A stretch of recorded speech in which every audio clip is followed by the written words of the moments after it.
August 4th, 2025. Welcome to This Week in Waukesha, the podcast series. I am your host, Downtown Donnie Brown, coming to you from the office of former Alderman Don Paul Brown in the Work Hub Studios in the Five Points, all in downtown. And I am joined, as always, by my incredible producer, the mighty Max Martinson, who's had a very busy summer, and so always grateful for his time, talent, and attention with my podcast. Max is going to hit it big time, and so I'm glad to be part of the ride, the journey that is the mighty Max Martinson. And speaking of journeys, my guest tonight is Bob Mittnacht, who most people in Waukesha, especially those familiar with the Rotary Club, know is the festival coordinator for the Rotary Club's annual Waukesha County Blues Fest that takes place at Nagawaki Park. And how many years have you been doing that now, Bob? This is our 18th year, so we've been doing it for a 18th while. year. That's great. So yeah, this first podcast we'll be talking primarily about Blues Fest and the exciting lineup they have, and in the second one we'll venture a little into Bob's musical career, if with Bob's blessing, of course. It's perfectly fine. Yeah, He's worked in many capacities, and great story to tell. It's we love to hear about cultural creatives, creative spirits, especially in the music world here in the birthplace of Les Paul. And while my listeners can't see this, behind Bob in his looks like kind of your studio at home, there's a beautiful guitar there resting against the wall. What is that? that is a 1969 Les Paul Standard. Wow. My first real guitar. So Now, has that always been sitting there prominently, or did you kind of prop it for the podcast tonight? I actually got it out of the case because I've got to take it out to Waukesha for this weekend for a backup guitar. So Oh, wow. That's very nice. yeah. So whoever comes on stage, they're signing a waiver or whatever. They're assuming legal responsibility if anything bad happens to it. Well, it's just one of our headliners that was in their rider, and so I thought, Okay. yeah, I'll help them out. Oh, really? That they have to use a Les Paul guitar? Mm-hmm. I love that. It reminds me of that movie, the Viggo Mortensen movie, where the New York mobster that has to show for a black pianist, a distinguished, Oh through the yes. deep South, and in one of his stops, I think he's further. I think he's like in Indianapolis, and the venue doesn't have a. I forget what kind of piano it was. What's the famous piano brand? Steinway. Yes. Mm-hmm. As part of his contract that he could only play on a Steinway piano. Mm-hmm. And That's the pretty Viggo good. Mortensen. I saw that one. Yeah. Yeah, he's got to rough the guy up to me. He's like, this isn't my problem. So you got 2 hours. And the very next scene, they show him tickling the keys of a Steinway in front of a live audience. So that's you kind of have the same situation then, which is great. Yeah. People are serious about the music. Also take their tools very seriously as well. So all great stuff. Now, Bob, as we mentioned off air, one of my longtime friends from my Evanston days, is a young man named Kevin Johnson. Young, he's in his 50s like me. But Kevin, for as long as I knew him, was very serious about the blues. He would probably go out on an average of 6 nights a week to see live blues in like some of the great Chicago venues. And then he was able to turn that passion into a career, working many years for Delmark Records, which is one of the prominent blues labels, at least out of Chicago anyway. Mm-hmm. And I believe Kevin's relocated to California, a very serious opportunity to work with a festival out there that has a blues emphasis. I hope you can all hear me okay. There's someone's grinding on a motorcycle outside the window. It is Milwaukee in the summer, so it's one of the pleasant sounds. Actually, is as much of an annoyance it can be when you're trying to do a podcast.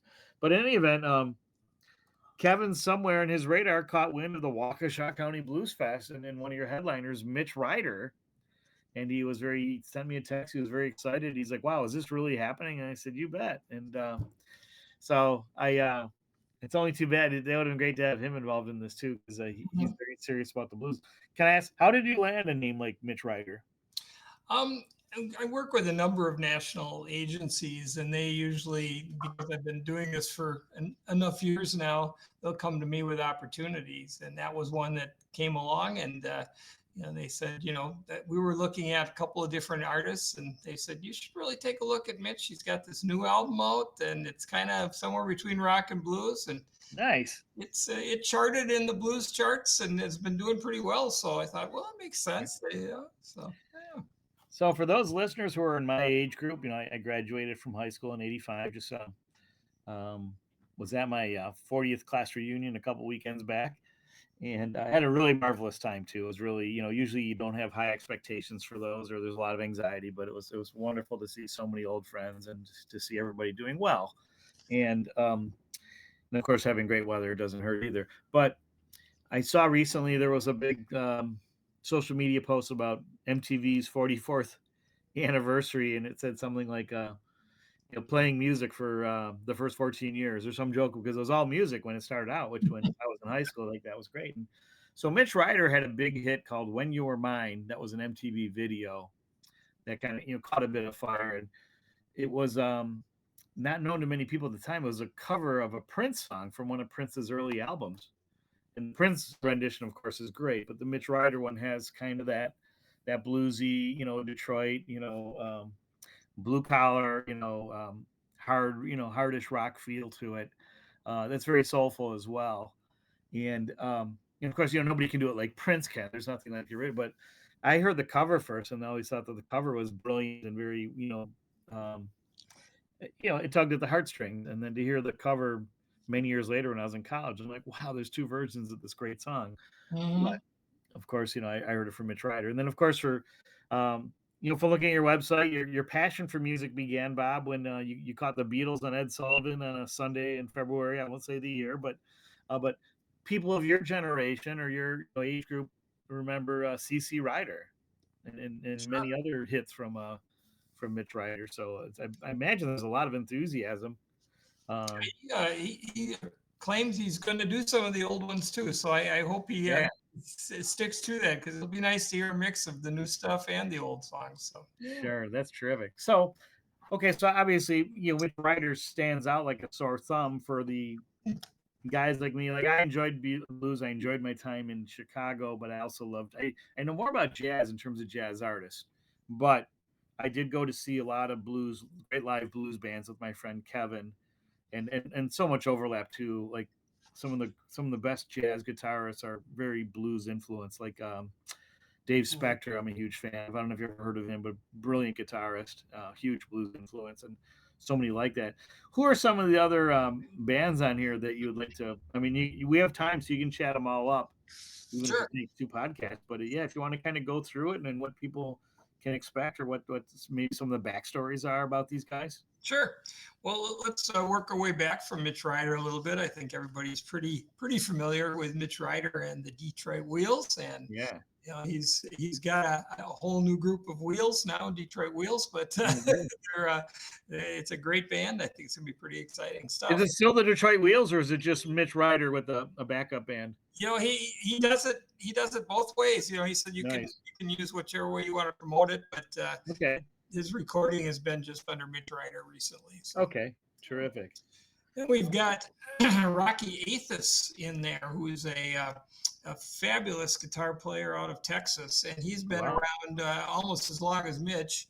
Okay. And he goes back. He played for 8 years with John Mayall and his band. So if you think about that's all the guitar players that kind of honed their chops with with John Mayall, he's one of them. And,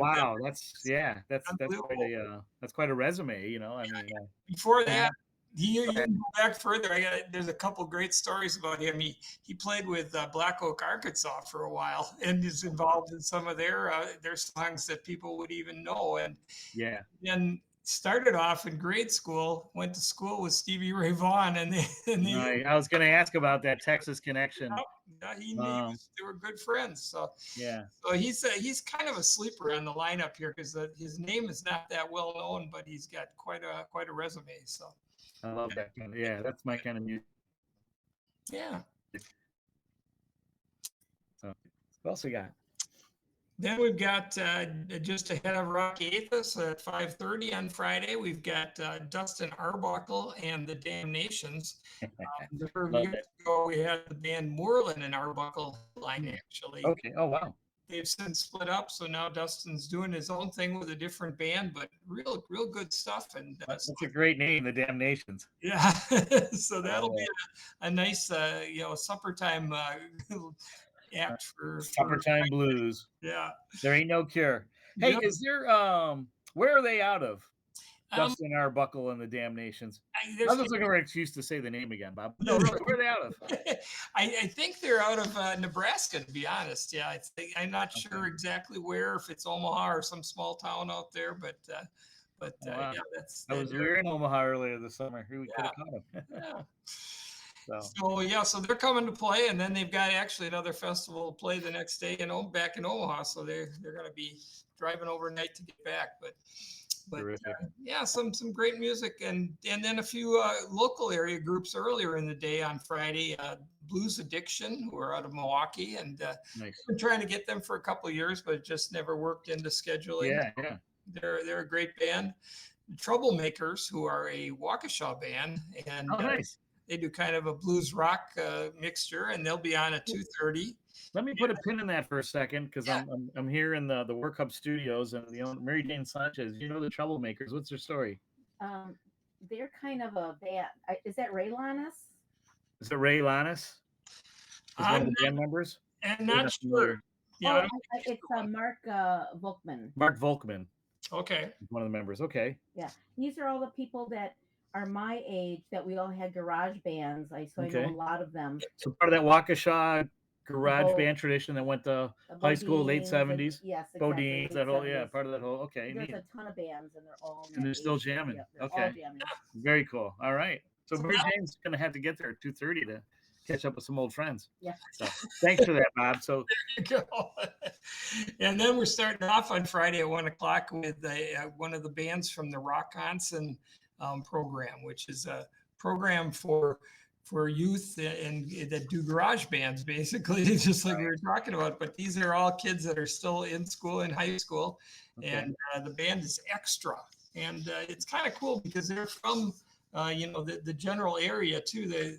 I was just gonna name off the high schools they come from: Brookfield East, Wauwatosa West, McWanago, and Waterford Union High Schools. So no Waukesha high school kids, huh? No, we fix that. We had them in some past years because we do. Oh, okay. You gotta share the wealth. Sure. Okay, that's fair. Sure, it's kind of a nice thing to do, I think, to support what they're doing. So that's great. Yeah, it's a good program too. It's a real nice program. They get to feature some of these bands down at Summerfest and in the finals, and it's a pretty good thing. So it's great seeing these youngsters having that appreciation and feeling for blues too. Mm-hmm. Oh, absolutely. And they mix it up. They play a few classic rock songs they must have dug out of their parents' vinyl collection. Yeah, that's how it happens. But it's good. It's good stuff. I have to make a point you'll appreciate is one of the bullet points I missed in my speech. I was class president at my class reunion. Was that there was a lot of discussion about how we had it better than a lot of today's kids, even though today's kids have all the technology and the video games and the cell phones and the internet and but the one thing that a lot of them missed out on, and I know it's returned in some capacity, there is a cult following, but guys in our age group, when you first got an album that you were saving money for and you brought it home, the fuzzy waffle, and the bags were only made for record stores, those thin sleeves, you pull the record out, you carefully, rip the plastic off and you pull the album out, and the very second that the needle touches that vinyl, there's like nothing like it in the world. You are transformed into a whole new dimension of music, sound, everything. Like there's nothing that can ever be replicated on compact disc or now YouTube. I think is a source for a lot of people, or Pandora or whatever those sources are. It's just not the same experience of like. And then looking at the jacket and either reading the stories behind the band or the pictures or however it was designed, it was like there was something about that was very unique to our broader age group that I think a lot of today's kids really missed out on ever since compact discs took over, and then after that. Mm-hmm. Yeah. So, and blues is a big part of that, that whole, vinyl era. For I sure. don't think a lot of people realize how much blues has influenced just about every genre of music. Right. I mean, rock and roll definitely came from blues, Yeah. and all the major artists were playing it. I mean, Led Zeppelin, the Yeah. Beatles, Rolling Yeah. Stones. That's where it came from. So, yeah. Yeah. I remember debating with a friend in college over what the best Led Zeppelin song was of all time, and I argued for "Hey Hey What Can I Do," which was the flip side on the old 45 to the Immigrant Song. My friend was very passionate about Traveling Riverside Blues, which, of course, the Led Zeppelin version is fantastic, but I think that might have been like a Robert Johnson original or one of those early blues legends that had originated that song. Mm-hmm. And so, like, argument was like, well, wouldn't you lobby for a song that the band had kind of composed on their own, utilizing blues influences, of course, or whatever, all the other influences that they had, and of course their own, innovations. But it made for some interesting discussion because they certainly, for a band that's often characterized as heavy metal, that there was a large blues influence behind them, and well, and a lot of these other heavy metal bands for sure. Oh yeah, definitely. Now, go ahead. I'm sorry. I'm just to say, do you want to run down the Saturday lineup, or should we hold it a little Yeah, bit? Max, how we doing on time here, friend? Let's see what he says here. Yeah, he might have stepped out of the room. About 3 minutes. So how about we do this? But let's save the Saturday lineup for podcast number 2. We'll jump right into that. But I want to kind of continue this conversation we had about blues influence, because you from your website it says you're embarking on a solo career, and then before you were in a band called Bob Mittnacht and the Crowning Glories. Great name, by the way. Was that essentially rock and roll? All that you were doing? That is, yeah. That's what I'm doing now. That's actually Yeah. the band currently. So yeah. And is it safe to say that there is a blues influence behind, a lot of the music, whether you're covering or originating your own stuff? I can't imagine that there isn't. Yeah, just because Right. that's So, my background too. I think back to when we first started in high school, fooling around trying to be a band, and yeah. we're playing songs by John Mayall back then. Yeah. And who else? Electric Flag and some of these bands that were the kind of breakthroughs in the blues rock early days. So yeah. Right. Oh, that's terrific. Yeah, because even like I said, when you first saw the Beatles, and of course that was what you saw that night, and Ed Sullivan was mostly that kind of that pop rock, but they were very blues influenced as well. A lot of the greatest covers and even a lot of the songs that they originated um, had significant blues influences for sure. Yeah, oh, definitely. That was their early, influences, just like everybody else. Yeah, it's just amazing.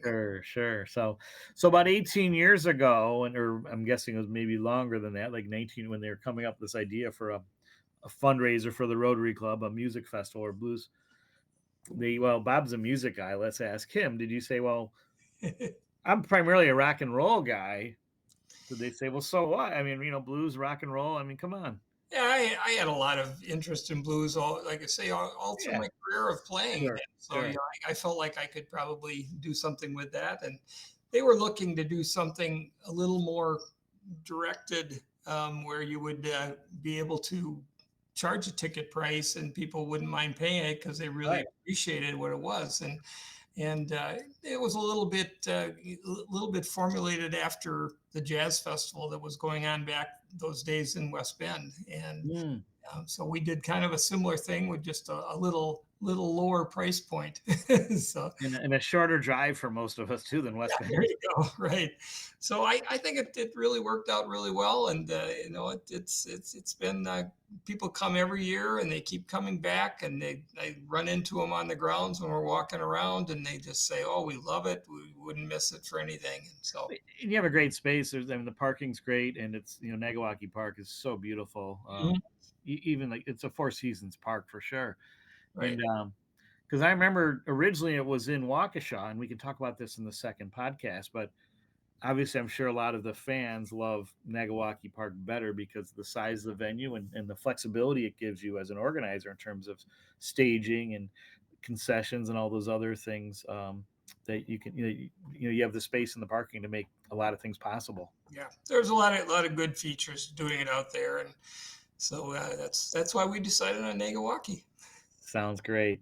So, all right, Bob Mittnacht, the festival coordinator for the Waukesha County Blues Fest, sponsored by It's actually the Waukesha Rotary Blues Fest. Yeah. Also, it's not Waukesha County. Take the county out. Sorry about that. So, but it's in the county, so that's fine. There you go. But hey, thanks for joining us for part one and for continuing in part two. And to everybody listening, stick around. We've got more to talk about with Bob Mittnacht.